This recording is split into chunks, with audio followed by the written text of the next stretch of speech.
Cowboy saved a young native girl from whipping. Next day, she came to his cabin for pay him back. The sun was already high when the town began to stir, but the air still felt heavy and uneasy. Dust floated slowly above the main road, settling on wooden buildings that had seen too many hard years. People moved about their daily work, yet there was a quiet tension in their faces, as if everyone expected something unpleasant to happen. In this town, unfair moments were not rare, and most people had learned to look away when trouble appeared. On the edge of town lived a cowboy named Eli Turner. He was not a man who stood out, and that was how he preferred it. His clothes were worn, his boots cracked from years of travel, and his hat shaded eyes that had seen more than they cared to remember. Eli worked when work was available, fixed fences, guided cattle, and slept in his small cabin just far enough away from town to keep his peace. He spoke little and asked for nothing. People knew him as quiet, steady, and not interested in anyone's business. That morning, Eli had ridden into town to collect supplies. He moved slowly, nodding politely but not stopping to talk. As he tied his horse near the general store, he noticed a crowd forming near the center of town. The sound of raised voices drifted through the air. At first, he ignored it. Crowds often meant trouble, and trouble was something he avoided. Still, something about the sharp tone of the voices made him pause. As Eli stepped closer, he saw townspeople gathered in a loose circle. In the middle stood a young native girl. She could not have been more than 12 or 13. Her clothes were simple, worn, but clean. Her long, dark hair was pulled back, though loose strands framed her frightened face. Her eyes were wide, not with anger, but confusion and fear. She stood alone, smaller than everyone around her, yet every eye was fixed on her. Someone in authority spoke loudly, accusing her of taking something that did not belong to her. The words were harsh, spoken without care or proof. The girl tried to explain in a quiet voice, but no one listened. Each time she spoke, her words were cut off by louder voices. Eli watched as the crowd shifted closer, their faces hard, their silence heavy. No one stepped forward to defend her. Some looked away, pretending not to see. Eli felt a tightening in his chest. He had seen moments like this before in different towns, different years. It always started the same way. Fear turned into blame, and blame turned into cruelty. He told himself to leave. He had supplies to buy and a long ride back home. Getting involved would only bring trouble. That was what he had always believed. But as he looked at the girl, standing there alone, his feet would not move. Her hands were shaking, not because she was guilty, but because she did not understand why this was happening. Eli saw something familiar in her eyes, something he recognized from his own past. A feeling of being judged before being heard. The authority figure raised his voice again, speaking of punishment as if it were routine, as if the girl were not a child but a problem to be solved. The crowd murmured in agreement. That was when Eli stepped forward. The movement was small, but it was enough to draw attention. Heads turned. Someone whispered his name. Eli stood tall, his posture calm but firm. His voice, when he spoke, was steady and clear. "She's just a child," he said. "Let her explain." The response was quick and sharp. He was told to mind his own business. Someone reminded him where he was, as if the town itself were a warning. Eli did not raise his voice. He did not threaten. He simply stood his ground. "She hasn't been proven guilty," he said. "And even if she made a mistake, this isn't right." The crowd grew restless. People did not like being challenged, especially by someone who had no power in town. The authority figure glared at Eli, clearly annoyed. He asked Eli if he was willing to take responsibility for her actions. It was meant as a threat. Eli hesitated for only a moment. He knew what this could cost him. Work might disappear, doors might close, trouble might follow him home. Still, he nodded. "I'll take responsibility," he said. A murmur ran through the crowd. Some were shocked. Others were angry. A few looked uncertain, as if a small crack had opened in their confidence. After a long moment, the authority figure waved his hand in frustration. The girl was told to leave. No apology was given, no explanation offered. The crowd slowly broke apart, disappointed that the moment had ended without satisfaction. The girl did not run. She stood still for a second, looking at Eli as if trying to understand what had just happened. Then she lowered her head slightly, a quiet sign of thanks, and disappeared down a side path. Eli remained where he was, feeling the weight of many eyes on him. Some people shook their heads, others whispered. He could already feel the change in the air. He finished his business quickly, keeping his gaze forward. When he mounted his horse and rode out of town, the road felt longer than usual. As he traveled back to his cabin, doubts crept in. Had he done the right thing? Would it matter in the end? The town would return to its ways, and the girl would still face a hard life. He reminded himself that doing what was right did not always come with reward. That evening, Eli sat outside his cabin, watching the sun dip below the hills. The land was quiet, the kind of quiet that allowed thoughts to grow loud. He thought about the girl's eyes, about how easily people had turned against her. He wondered where she had gone, whether she was safe, and if his small act had changed anything at all. As night fell, Eli went inside, unaware that the choice he made that day was only the beginning. He believed the moment had passed, that life would return to its usual rhythm. He did not know that by standing up for someone with no voice, he had set something in motion, something that would reach his door sooner than he ever expected. The next morning, the town felt different to Eli even before anyone spoke to him. He sensed it the moment he rode back in to finish a small job he had promised to complete. The usual nods were missing. Doors that once stayed open now closed a little faster. Conversations stopped when he passed. It was not loud anger, but quiet judgment, which often felt heavier. Eli tied his horse near the stable and walked toward the supply shed where he was supposed to repair a broken gate. The owner barely looked at him. The man's voice was cold when he said the job was no longer needed. No reason was given, but none was required. Eli understood. News traveled fast in small places, especially when someone crossed an unseen line. As he walked away, he heard whispers. Some said he should not have interfered. Others said he had embarrassed the town. A few claimed he was trying to cause trouble where there was none. Eli kept his head down and his pace steady. He reminded himself that he had expected this. Still, knowing something might happen and living through it were two different things. By midday, it was clear that work would be hard to find. The general store owner served him without kindness, placing items on the counter as if distance mattered. Eli paid, thanked him, and left. He did not argue or defend himself. Words would not change minds already made up. Outside, he paused near the edge of town. From there, he could see the road leading back to his cabin, winding through open land and low hills. The quiet beyond the town felt safer than the tension behind him. He mounted his horse and started the ride home earlier than planned. As the town faded behind him, Eli's thoughts grew louder. He replayed the moment again and again. The girl's face, the silence of the crowd. His own voice breaking through it. He wondered if stepping forward had truly helped her or only delayed something worse.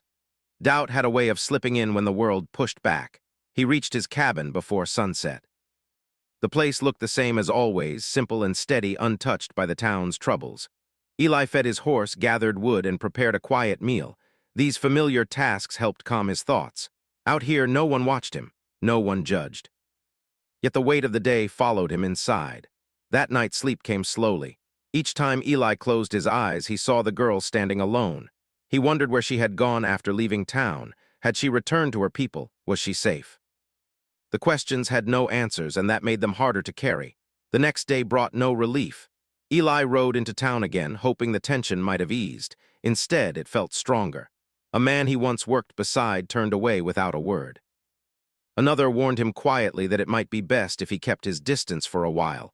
Not everyone agreed with what had happened, but fear kept most people silent. Eli nodded and thanked the man for the warning. He understood fear. He had lived with it long enough to recognize it in others. Still, understanding did not make it hurt less. By afternoon, it was clear that his presence was unwanted. Eli decided to leave before the looks turned into something worse. As he rode out, he noticed a few people watching him from doorways and windows. Some faces held anger. Others held something closer to regret. No one spoke. The ride home felt longer than usual. The land stretched wide and empty, offering space to think. Eli thought about his life, about how he had spent years staying quiet, avoiding conflict, believing that keeping his head down was the safest way forward.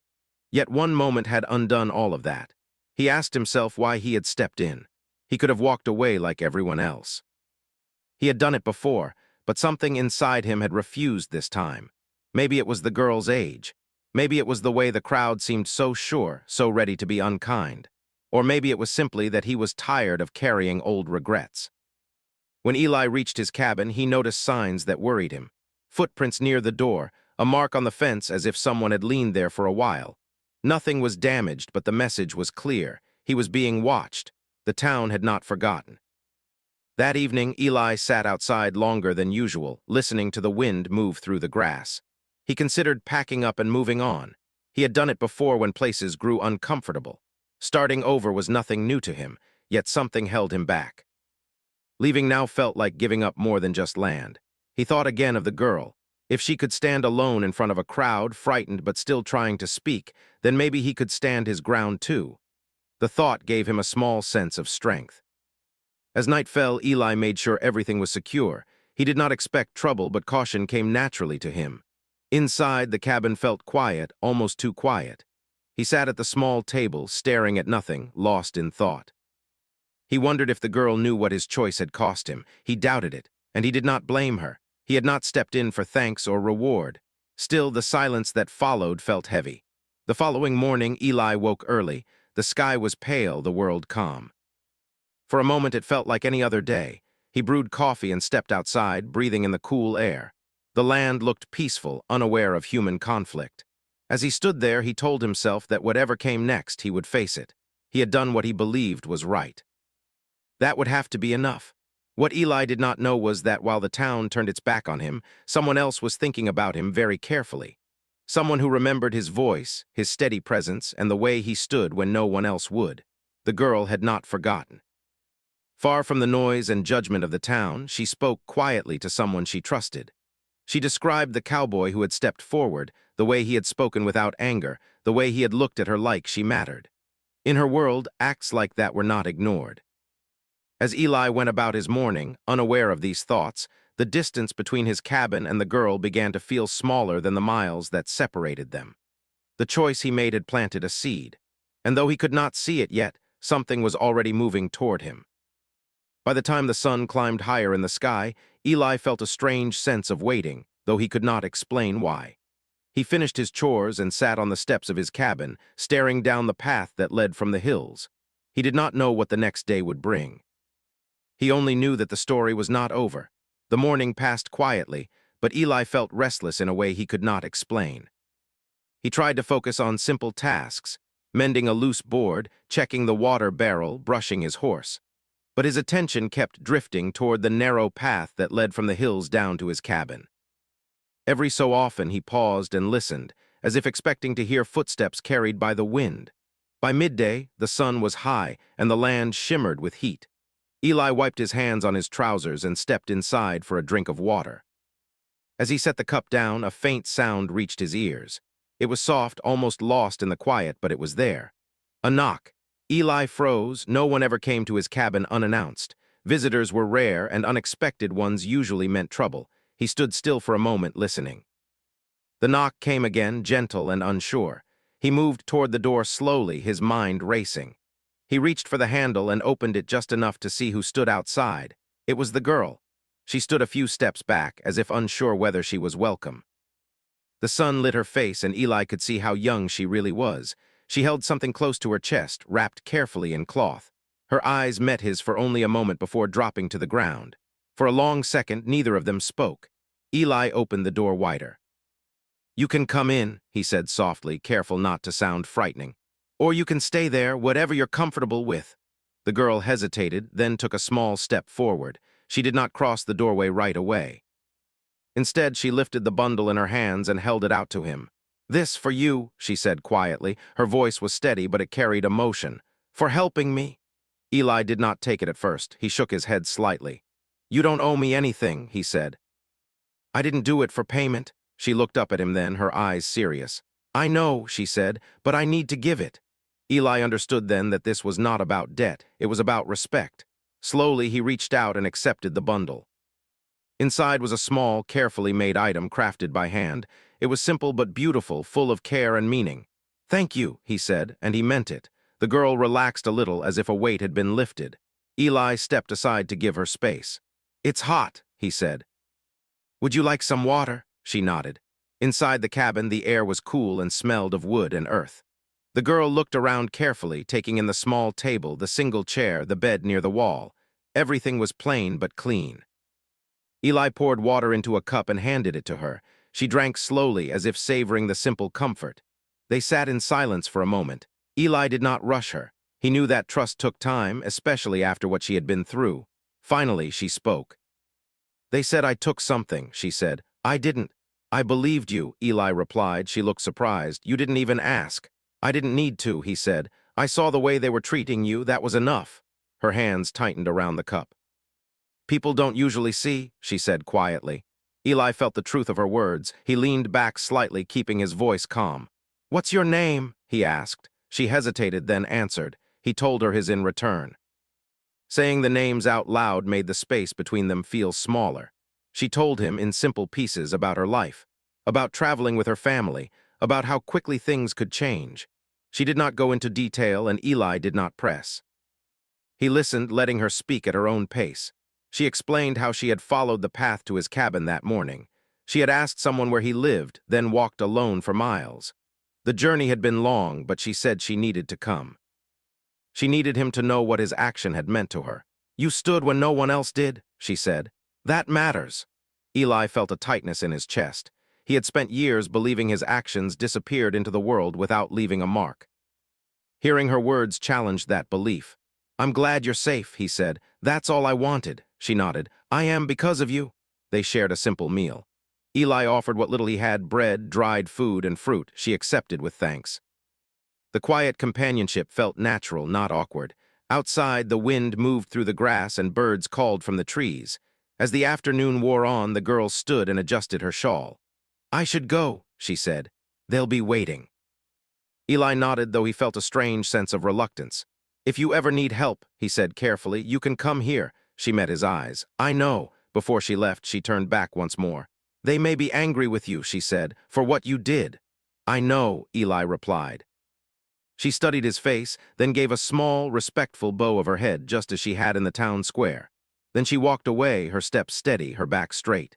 Eli watched until she disappeared down the path. The cabin felt quieter than before, but not empty.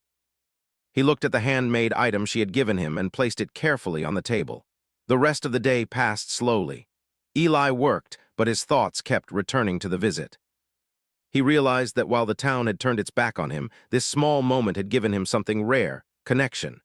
As evening approached, Eli sat outside again, watching the sky change colors. He wondered what would happen next. He knew that kindness often carried consequences, both good and bad. But for the first time in a long while, he felt certain of something. Whatever came, he would not regret the choice he had made. Somewhere beyond the hills, the girl walked with purpose, carrying the memory of his quiet courage with her. And though neither of them knew it yet, the bond formed that day would reach further than either had imagined. The story was still unfolding. The days after the girl's visit passed more quietly than Eli expected. No one came from the town, and no new trouble followed him to his door. Still, the feeling of being watched never fully left. He noticed small signs now, tracks near the path, distant figures that vanished when he looked too long. It was not enough to frighten him, but it was enough to keep him alert. Eli kept himself busy. He repaired tools, strengthened the fence, and worked longer hours than usual. Work helped him think clearly. Yet no matter how focused he tried to be, his thoughts often returned to the girl. He wondered if she had reached her people safely, and if the town had left her alone. He hoped more than anything that she felt stronger after what had happened. One afternoon, while Eli was gathering firewood, he noticed smoke rising farther up the valley. It was not the thick smoke of danger, but the steady kind that came from cooking fires. He paused and watched it drift into the sky. It reminded him that life continued beyond his small cabin, beyond the narrow thinking of the town. Later that evening, Eli took out the handmade item the girl had given him. He turned it slowly in his hands, noticing the care in every small detail. It was not something made quickly. Time and thought had gone into it. He placed it on a shelf where he could see it easily. It became a quiet reminder of why he had acted when he did. The next time Eli rode near the edge of town, he kept his distance. He did not enter, but he listened. Voices carried farther than people realized. He heard talk of change, spoken carefully and not always kindly. Some blamed him for stirring trouble. Others admitted in low voices that what had happened to the girl had not been right. The town was divided, and that division unsettled people. Eli returned home before nightfall. As he approached his cabin, he noticed something new. Near the path, someone had left a small bundle of food wrapped in cloth. There was no note, no sign of who had left it. Eli stood there for a long moment, surprised. It was a simple offering, but it carried meaning. Someone had remembered him. Someone had chosen kindness. He took the bundle inside and placed it on the table. That small act eased something inside him. It reminded him that even in places filled with fear, there were people who wanted to do the right thing but did not yet know how.